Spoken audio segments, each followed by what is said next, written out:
नमस्ते, मैं गायत्री तवाजी टेस्टोलॉजी पे आप सबका स्वागत करती हूँ। आज का हमारा विषय है हर योग। देखिए, हर योग के जो नियम होते हैं वो इस प्रकार से है। पहला, पंचमेश आपका 9th भाव में या 9th हाउस में होना चाहिए।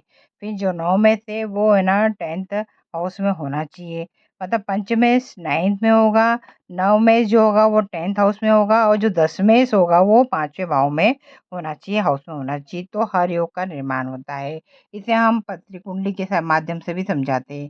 देखिए, यहाँ पे हाउस की गिनती बता देते हैं। First, second, third, fourth, fifth, six, seventh, eighth, ninth, 10th, 11th, 12th house की गिनती ऐसी होगी, चाहे यहाँ पे नंबर कुछ भी लिखा हुआ हो। अब यहाँ पे देखें, हमने पहला जो नियम लिया था, पंचमेश 9th हाउस में होना चाहिए।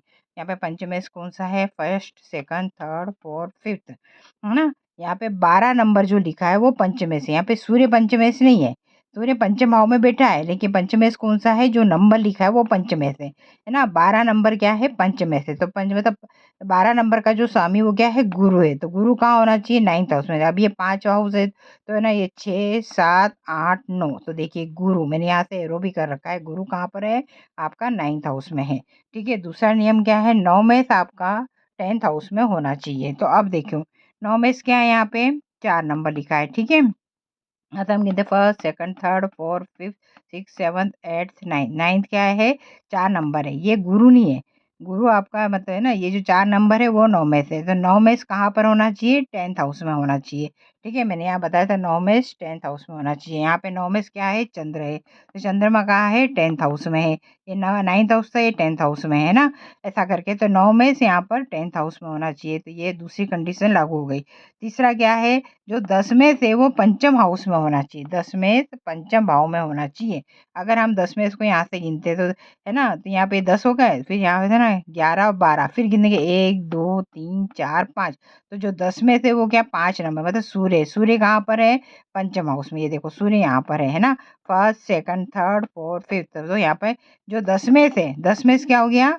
आपका ये नंबर 5 नंबर, 5 नंबर दशमेश हो गया।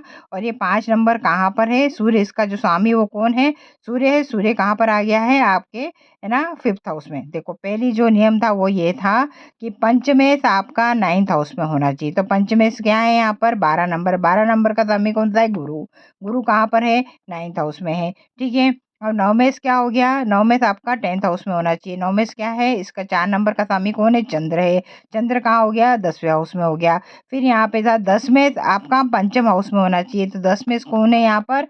है ना 5 नंबर है। तो 5 नंबर का स्वामी कौन है? सूर्य है। तो सूर्य कहाँ पर है? पंचम हाउस में। ऐसा करके तो जब ये नियम लागू होता है तो हर योग का निर्माण होता है। अब हर योग में पैदा होने वाला जो व्यक्ति होता है वो कैसा होता है? ऐसे जातक के पास देवी सत्या होती है। देखिए, पहले ऊंची पोस्ट होती है, सेनापति के पोस्ट पे होता है, विजयी होता है। ठीक है। विष का असर नहीं होता है, मतलब जैसे आजकल फूड पॉइजन या कोई जहर ऐसा खिला दे तो उस पर इतना असर नहीं होता है। शून्य से सर्जन करने वाला होता है, मतलब है ना, उसके पास कुछ भी नहीं होगा तो फिर भी वो बहुत बड़ा अपना साम्राज्य स्थापित कर लेगा। उसकी मृत्यु अस्वाभाविक होती है। ऐसा करके, ठीक है। तो ये सारी चीजें हर योग के अंदर आती है। धन्यवाद।